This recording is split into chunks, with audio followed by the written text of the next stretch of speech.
আল্লাহুম্মা লা খায়রা ইল্লা খায়রুকা ওয়া লা তায়রা ইল্লা তায়রুকা ওয়া লা ইলাহা গায়রুকা। আল্লাহ, কল্যাণ আপনি ছাড়া আর কেউ দিতে পারে না। আপনার কল্যাণ ছাড়া কোনো কল্যাণ নাই। আপনি অমঙ্গল রাখলে সেখানে অমঙ্গল হবে। আপনার কল্যাণ ছাড়া কোনো কল্যাণ নাই। অমঙ্গল যদি কোথাও থাকে সেটাও আপনি জানেন আল্লাহ। আপনি ছাড়া কোনো ইলাহ নাই। যদি এই দোয়াটা পড়ে তো ওই আকীদার কাফফারা হবে এটা। সাহাবা ইকরাম বলছে, হুজুর এই গুনাহ যদি কেউ করে এটার কাফফারা কি?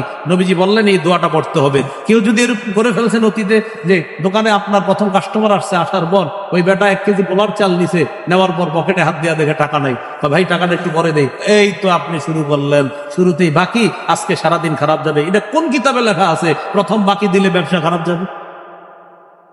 এই আকীদা যারা রাখছেন অতীতে তাড়াতাড়ি দোয়া করে নেবেন বাংলায়। আল্লাহ কল্যাণ আপনার পক্ষ থেকে, অকল্যাণ বিষয় হবে কিনা এটাও আপনি জানেন। আপনি ছাড়া কোনো